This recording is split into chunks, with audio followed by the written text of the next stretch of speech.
What is going on, everybody? Welcome back to the channel. I am at True Automotive working with Joel, Master Tech. We are taking off the Dobinson heavy duty leaf packs on the truck and going to basically add their add-a-leaf to give it a higher rating, because I just have so much stuff on the back of this truck to where the back was squatting just a tiny bit, but that tiny bit of squat makes a big difference, especially up front, because if you're taking weight off of the front of your truck, the suspension that is rated for like a 700-pound coil, 650-pound coil is not getting all that weight for a smooth ride. It actually makes the front a little bit stiffer. So we're gonna do the add-a-leaf to make this an HD, I guess 2.0. Basically, I think it's rated for like 1,300 pounds. That way we eliminate some of that little bit of rake, get the front riding smooth again, but we're gonna show you exactly how to do it. First step, obviously, get the truck in the air, take the wheels off. From there, we're gonna go to loosen the U-bolts, take out the leaf packs, make sure you support your rear axle, but we'll kind of dive in and show you how it's done. One important thing to note, if you guys are taking off your leaf packs for any reason, make sure you have a new set of U-bolts to go on with it. Just because U-bolts are a one-time use, they physically stretch to hold retention of the leaf packs themselves. So if you are doing anything to your leaf packs to take off these U-bolts, make sure you have a brand new set ready to go on when you put them back in. So as you guys can see, before we loosened the U-bolt nuts up top, we did support the rear axle, just because once you take this off, the only thing to really support the rear axle is going to be the rear shock, and we don't want to put all the load of the rear axle on the shock itself. That's kind of what these guys are here for, to hold weight.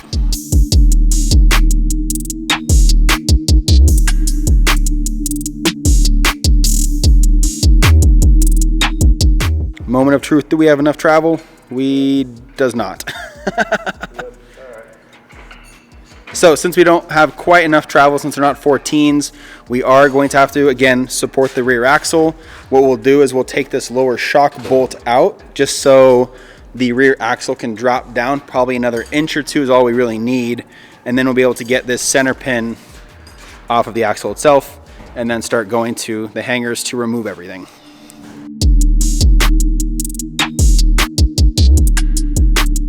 So Joel is the master tech, I am not. He is smarter than I am. So what we're gonna do is we're gonna try to leave it in the hangers, and then basically clamp with a C-clamp, loosen the pin, try get the add-a-leaf in there, put the pin through again, and call it good. So before doing what Joel just did and releasing the center pin, make sure you guys have the leaf packs clamped down so you're not getting all that pent-up energy coming at you.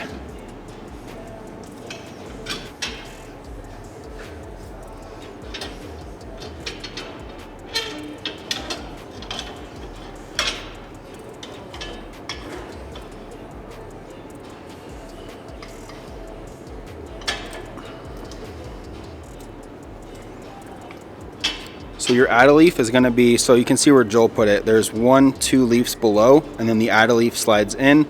Basically you're looking to see where this one ends and this one begins. They're just kind of going like a step. Line up your center pin, jack it up, get that pin to go through all the leaves, and then tighten it up, and we're going on to the next side.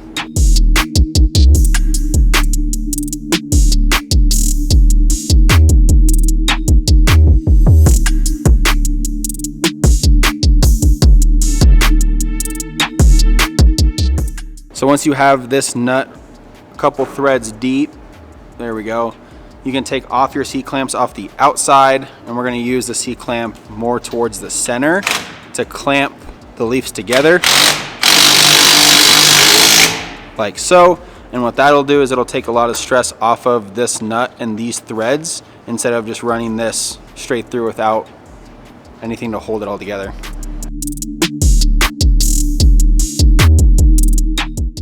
Now that everything is tight, you guys have the option here. If you want to cut this down, you can. We're going to probably right about here, and then we'll put the striker plate on. That way this isn't just sticking out past the striker plate. And if you have like timber and bumps that you're going to use, this might be a little bit too tall, but it might actually work. I'm just going to cut it down so it looks better.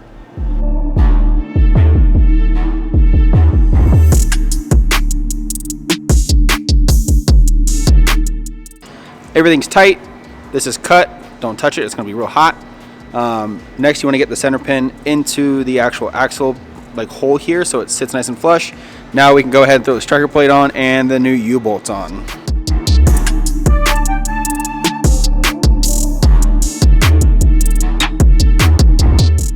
So as you guys can see, these threads are way too long. So just like the center pin, we're gonna chop these like right about here or so. That way we can get these torqued all the way down. You don't really want these sticking up this high anyway, especially if you have like a hydro or like a Timbran or anything like that. You wanna cut these down so there's not as much thread showing. So we'll do that next.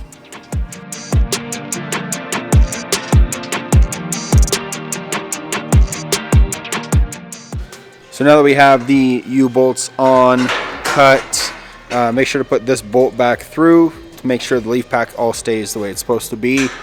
Once the truck is on the ground, we'll go ahead and torque the U-bolt nuts down. That way they have the weight of the truck sitting on them, so they're actually at where they're supposed to be. And then we've got this one paint penned on the shock bolt. It's a Heim, so we can torque it down on the truck.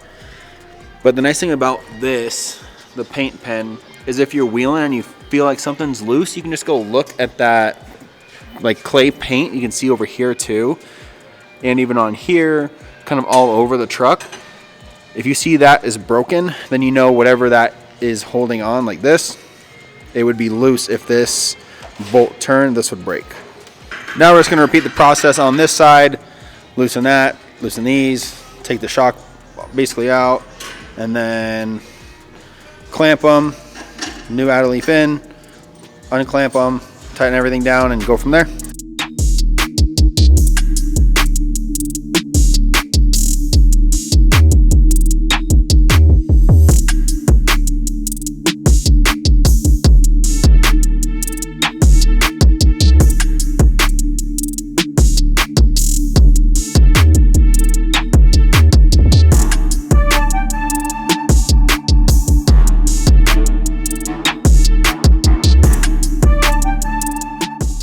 So there you go.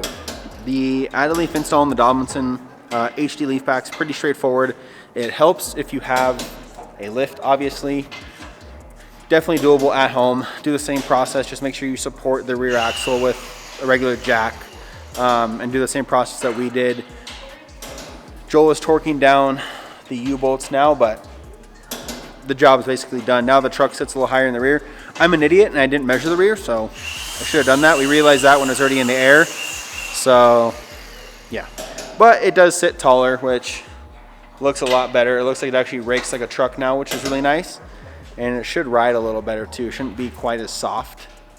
And now all we have to do is front long travel and then new wheel setup that I'll show you guys.